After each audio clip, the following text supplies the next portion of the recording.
How many times have you walked away from an encounter with a woman feeling strangely drained, restless, hollow as if something was stolen from you? But not your money, not your time, something far more essential, your inner power. As if, in that fragile silence between the smile you offered and the silence she held, she weighed your essence, your masculinity, your presence, and took something from you without ever needing to ask. And the worst part is, you gave it willingly. You don't even know when or why. You wonder why her silence unravels you. Why every charming word, every polite gesture, every well-placed smile and attempt at gallantry makes you feel weakerless, grounded, less respected. This is not a story about manipulation techniques or psychological hacks. This is an ancient tragedy, one Nietzsche saw long before the world was willing to face it. Because women are not conquered by clever words. They are not moved by your talking. They are shaken by your stillness.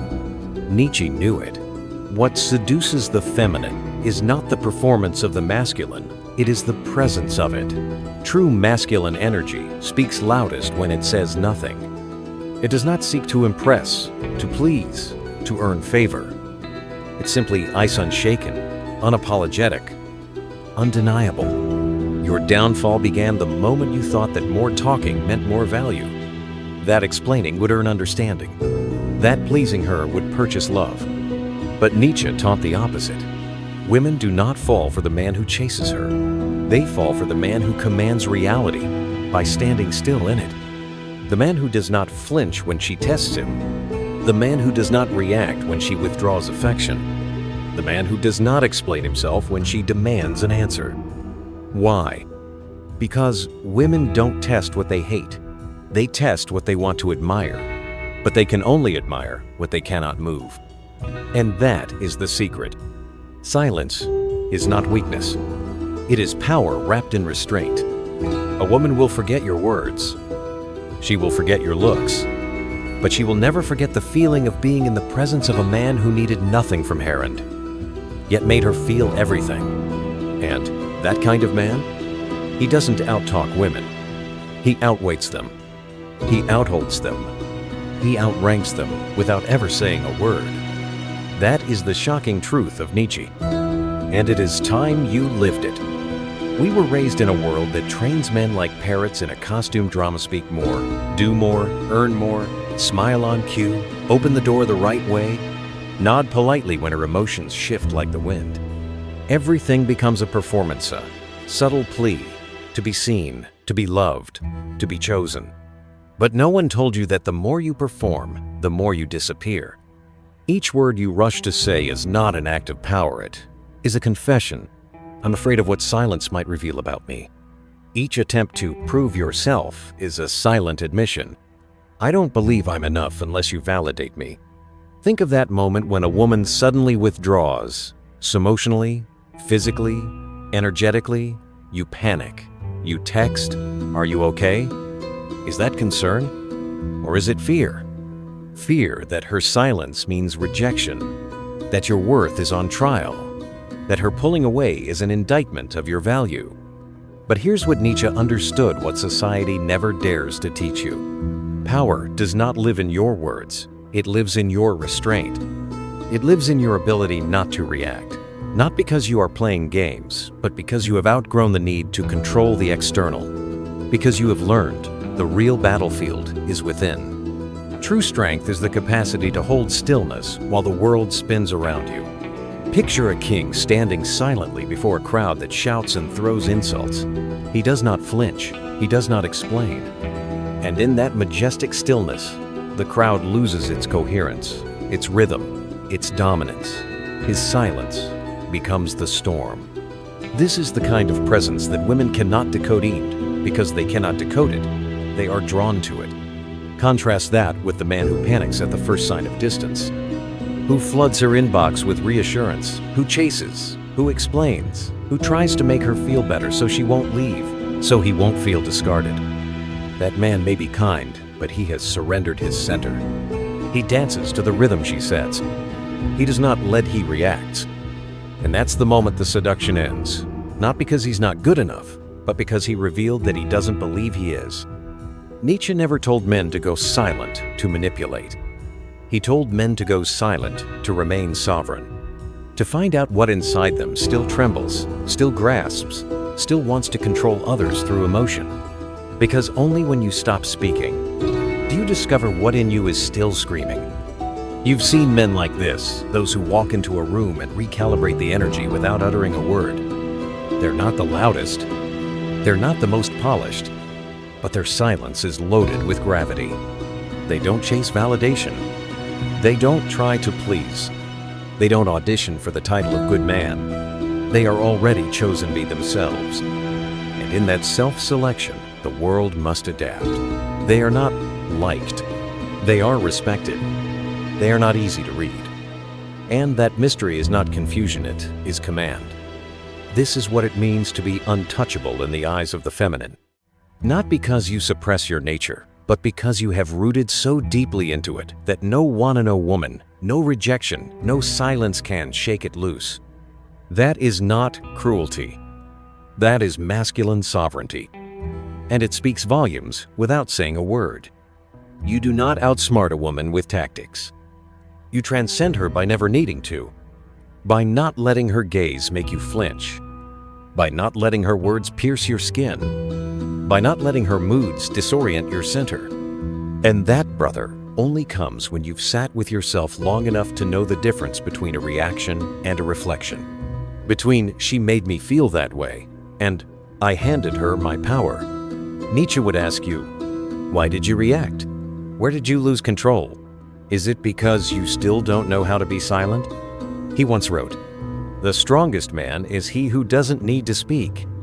And perhaps, unknowingly, you've lived this truth before. You left a woman's presence bruised, not scammed, not even physically touched, but something felt stolen.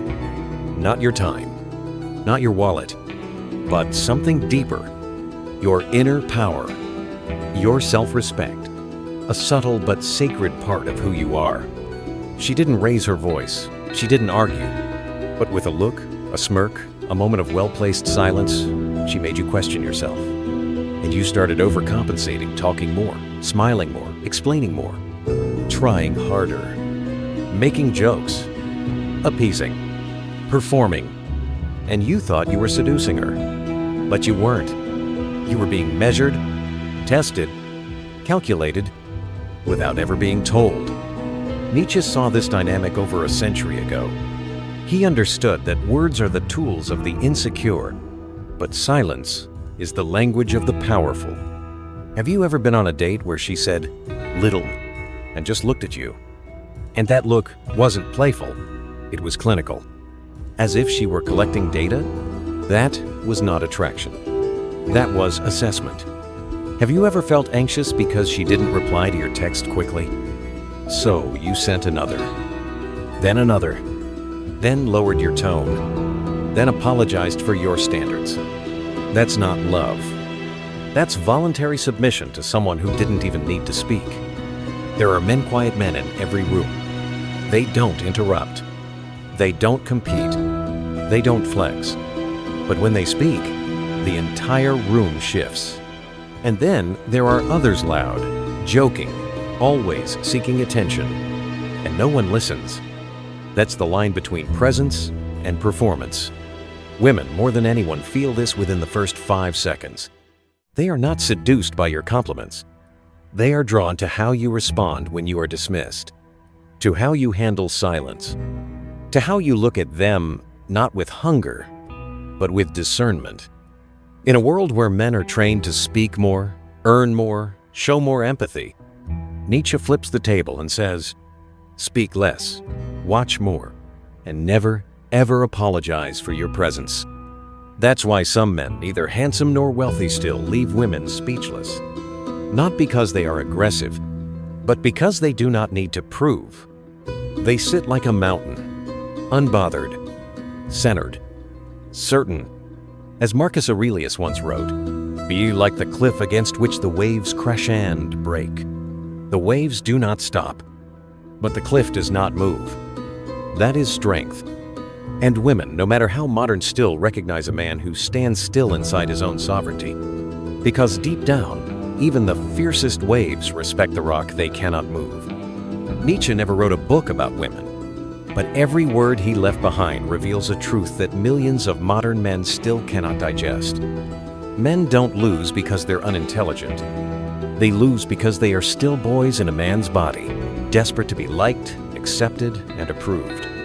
And the modern woman, without raising a fist, without saying a word, reads that desperation like a map. When she falls silent, when she doesn't text back, when she withholds emotion, when she no longer reacts the way you want, it doesn't always mean she's indifferent. Sometimes she's watching, testing, measuring, not your charm, but your self-possession. And the immature man still, a boy inside, will fall straight into the trap. He texts again. He calls. He spirals. He complains, pleads, explains. But the more he tries to fix the silence, the more power he surrenders. Because a man who feels the need to explain himself is a man asking for permission to exist. Nietzsche, if he were still alive, would look you straight in the eye and say, if she is silent, be even more silent. If she manipulates, stand firm like a cliff. Now, picture this scenario. A couple argues. She withdraws. She goes cold. She looks away. She doesn't speak. And the man? He panics. What's wrong? Did I do something? Can we talk? The more he speaks, the smaller he becomes. And she, without saying a word, becomes larger in control. This is the Nietzschean trap. The man tries to reclaim her attention through reaction, and the woman maintains dominance through absence. But the Nietzschean man, the truly initiated, does not chase. He does not text. He does not call. He does not shrink. Not out of spite, but out of principle. His silence is not punishment, it is ritual. It is a sovereign act of self-preservation. Like a king closing the gates of his citadel when chaos approaches. And what happens? She loses control, because she can no longer predict him. She cannot decode him. She cannot manipulate the tempo of his soul with simple emotional cues. She no longer sees a man to push around. She sees a mirror. A cold, unmoving mirror in which all her surface-level tactics are reflected and neutralized. A man who cannot be moved by silence is a man who cannot be dismissed. This is the beginning of her respect. Because what terrifies most people, especially those who rely on emotional influence, is someone who cannot be rattled. When a woman realizes you are not addicted to her approval, that your sense of worth is not hanging on her next response, that your nervous system is not dancing to her mood swings, she meets not just a man, but a mountain. And she becomes very careful what she echoes in your presence. Nietzsche teaches this not as game, not as pickup strategy, but as a moral discipline. Do not react to chaos. Do not perform to earn favor. Do not explain yourself to be seen. Instead, stand still. Let your silence be heavier than her drama. Let your stillness speak louder than her manipulation. Let your presence unmoved, unapologetic, sovereign, do what words never can. Because in the end, a man who doesn't flinch is a man who cannot be owned. This is the difference between reaction and reflection, between a boy trying to keep love and a man holding his inner sovereignty. And that Nietzsche would say is when you stop playing their game, you are no longer the puppet, dancing on strings of attention or neglect. You are the one who builds the stage, not the actor desperate to perform. That is the moment the entire game flips. Not because you say the right words, but because you no longer need to say anything. To a woman, the most intimidating thing isn't a man who gets angry. It's a man who is so profoundly clear, so self-possessed, that he no longer needs to prove himself. You don't need to yell to reclaim power. You don't need to argue to prove you're right. You certainly don't need to beg to be loved. Because the moment you do, you confirm to her that she holds your emotional reins. This is the tragedy Nietzsche saw before the world could even name it. That the man who craves understanding the most is often the one most enslaved by his need to be accepted. And when he behaves that way, he doesn't just appear weak. He cements in her mind the belief, I can control this man. A woken man doesn't argue to win. He remains silent, not out of fear, but because he sees the whole chessboard. When a woman tests him with silence, with calculated indifference, with a subtle frown or withdrawal, he doesn't flinch. He doesn't text back a dozen times. He doesn't apologize for boundaries he never crossed. He doesn't implode inside because she chose a colder tone tonight. He lets the tension live. He lets the space speak. And in that terrifying stillness, he becomes something she cannot read, and thus cannot manipulate. She cannot grip what she cannot grasp. She cannot control what she cannot decode. Nietzsche's insight wasn't about strategy. It was about essence. The essence of a man who's come home to himself. A man who no longer needs to be liked. Who no longer depends on a woman's validation to feel worthy. Because once a man becomes the mirror, still, cold, uncompromising, he no longer reflects her emotions. He reflects her tactics. And what is revealed back to her is not weakness, but truth. In that moment, she sees herself clear, perhaps, for the first time. And she realizes, this man will not play. This man cannot be moved. And that is the beginning of respect. So remember, if you feel you're being tested, if her silence tightens something in your chest, if her withdrawal makes you panic, don't speak. Don't beg. Don't perform. Stand still. Let her realize that what she's poking at is a mountain. And you don't beg the storm to stop. You let it pass and remain unmoved. That is how a man outsmarts manipulation without a single word. That is how he reclaims power, not through dominance, but through inner command. Let's make it real. Imagine this. In the middle of an argument, she lashes out. Her words are sharp-crafted to hurt. She wants a reaction, a flinch, a stumble, a break. But instead, he looks at her, calm, silent, unmoving. No angry retort. No desperate apology. No scrambling to make peace. He doesn't defend himself. He doesn't ask to be understood. He doesn't say a single word he doesn't mean. And in that moment, she loses the strings. Because what stands in front of her is no longer a man shaped by her mood, but a mirror reflecting her chaos back at her. This is what Nietzsche warned about. He who fights with monsters should see to it that he himself does not become a monster. The more you engage in emotional combat, the more you descend into the very thing you're resisting. A man being puppeteered by another's inner storm. But the man who stays silent, who resists the urge to prove, to explain, to beg for understanding, he wins the only battle that matters. The battle against himself. Because the ultimate victory is this: I no longer need her to understand me in order to feel whole. That's the moment your silence becomes thunder. Not an absence, but a presence so complete. It speaks everything she tried to silence in you. Suddenly, she hears herself, the emptiness in her tantrum, the futility of her manipulation, the desperation behind her sharp tongue, because now, she's looking into the eyes of a man who does not move. She's used to controlling a room with her feelings. She's used to being the mirror that makes men dance, adjust, apologize. But this time, she is the one being reflected, and what she sees terrifies her. A man who will not chase. A man who will not break. A man who sees her chaos and remains a mountain. Nietzsche didn't write for the agreeable. He wrote for the dangerous. The man who can walk through loneliness without losing himself. The man who doesn't need applause, explanation, or affirmation.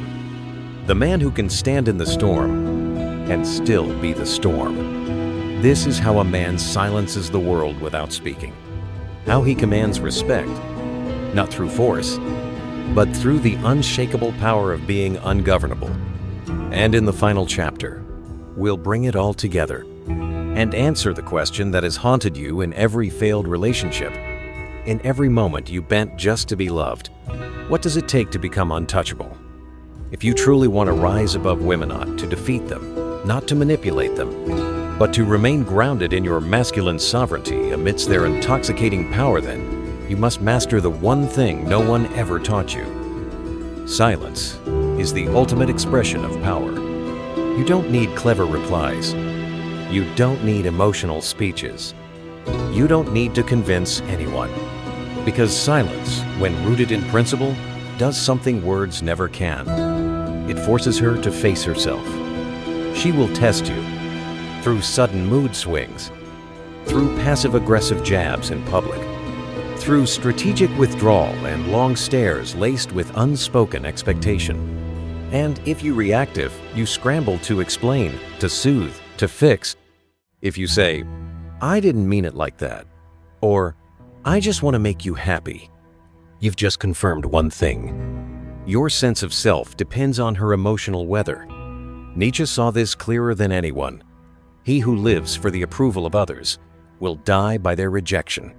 That is the modern man terrified of being abandoned, misunderstood, unloved. And in that fear, he trades away his dignity one apology at a time, just to preserve the illusion of peace. A peace built on quiet self-erasure. But one day, she will encounter a different kind of man. A man whose silence is not a retreat, but a declaration. He does not speak because he needs no defense. He does not chase because he has nothing to prove. He does not compromise because he knows true peace is never negotiated. And in that moment, the game flips. She mocks. He doesn't blink. She goes silent. He remains composed. She crafts a storm of feelings. He stands like stone. Like Marcus Aurelius once said, "Be like the rock against which the waves crash and fall still." That is not emotional suppression. That is not toxic masculinity. That is stoic sovereignty. It is the power of a man who has wrestled with his shadows, faced his need for validation, and emerged untouchable. A man like that can't be manipulated by withdrawal, can't be baited by drama, can't be dethroned by desire. Because he's not playing the game of make her happy so I'm enough. He's playing the game of self-command. And when she meets that kind of man, the one who doesn't move when provoked, doesn't flinch when tested, doesn't bow when threatened, she no longer sees a boy to mold. She sees a man to respect. That's how you outsmart women without saying a word. In the next chapter, we'll go deeper. How to maintain that stoic posture, not out of fear or pride, but out of sacred discipline. The art of staying rooted when love turns to chaos. The secret Nietzsche never had to spell out because he lived it. At that moment, she can no longer control the emotional space. She cannot steer the conversation, cannot summon tears or tantrums to shift his stance, because he is no longer participating in her game. And when she finally speaks, not from dominance, but from the discomfort of not being able to provoke him, he does not explain. He does not defend. He speaks a single sentence, a decision, then turns and walks away. That is not cruelty. That is sovereignty. That is what Nietzsche called the will to power. Not the domination of others, but the fierce mastery of the self so unshakable. No one else can do it for you. Women are not the enemy, but they are not harmless either. They are the greatest test the male soul will ever face. Not because they are evil, but because they can reach places in a man no sword or enemy ever could. With a glance, a silence, a laugh, they can fracture his sense of worth. And most men will fail at the very first question. Am I still a man if I am not being validated right now? They will respond like boys, grasping, explaining, begging for kindness, approval, affection. And in doing so, they drop the hardest thing to ever build, the core of who they are. But the Nietzschean man, he is different. He does not build his worth on being liked. He does not anchor his dignity in the tides of female affection. He is not sculpted by society, by peers, by her moods. He lives by principle. He is silent by principle. And when he leaves, she does so by principle. And when the world asks why he did not argue, why he did not plead, why he did not yell to be heard, he looks back calmly and says, "I am not a reaction. I am the core." In that silence, he becomes untouchable, unplayable, not because he is cold, but because he is complete. And in the next chapter, we will explore that core, the daily disciplines, the quiet rituals, the internal foundations of a man who can walk into chaos and never lose himself. This is the moment Nietzsche demands a man to awaken, to abandon his infantile thirst to be understood, to cease his desperate attempts to soothe her feelings, to stop begging for acceptance in a game where he never made the rules. He is not to live like a wave rising, falling, crashing against the moods of others. He must become the mountain. Still, silent, unshakable, a presence so grounded it is terrifying, an eye so unwavering it exposes every lie unspoken, a soul so anchored that no hand can pull it off its axis. And what happens when a man becomes this mountain? At first, resistance. She will test harder, accuse him of being cold, distant, emotionally unavailable. But listen carefully, these are not accusations. They are confessions. Confessions that her usual weapons no longer work. That his silence is not absence, but a mirror she cannot manipulate. Then she will speak, not to provoke, but to understand. Because the man who does not crave her attention becomes the only man from whom she truly craves it. This is not a game. It is instinct. It is the primal mechanism of the feminine psyche. She only respects the man who does not need her to feel complete. He does not win her as a trophy.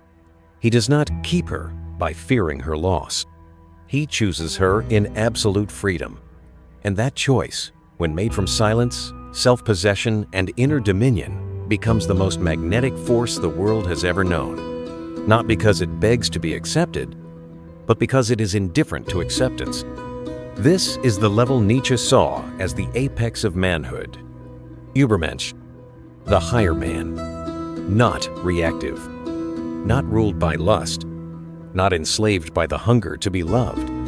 He stands above, not to dominate others, but because he has conquered himself. And when he speaks, it is not to prove, it is to proclaim. When he walks away, it is not in rage. It is because silence has fulfilled its purpose, not to punish her, but to protect himself, not to win, but to guard the flame of freedom within, a flame no beautiful pair of eyes can ever extinguish. This is the man Nietzsche wanted the world to fear, and women to respect. The man who no longer begs to be seen, because his presence can no longer be ignored. Men are taught that if they just explain well enough, express enough, confess enough, women will finally understand them and love them. But that is a lie born from the fear of being forgotten. While you're still trying to word your emotions right, while you're still panicking over her silence, while you're still staring at the screen waiting for her reply, in that moment, you have already surrendered your entire power to her. Nietzsche saw through this over a century ago. The man who needs to be understood is the man who is weak, and the weak are always ruled. It's a bitter truth. Most men will never reach the state of inner stillness. They will keep reacting, keep pleading, keep debating, because they are addicted to being understood. They live as if the perfect sentence, the right explanation, will make her see their worth. But Nietzsche made it clear, a woman only sees your worth when you no longer need her to see it. The man who needs nothing controls everything. The man who can walk away in silence while all others are still begging to stay. That is the man who cannot be forgotten. Nietzsche called the masses the herd. Souls asleep, living off others' approval, seeking safety in sameness. But when a man wakes up, when he sees that love can be a chain, that words can be a trap, that every explanation is a voluntary cage, then he steps out of the herd, and he begins to live by the law of truth.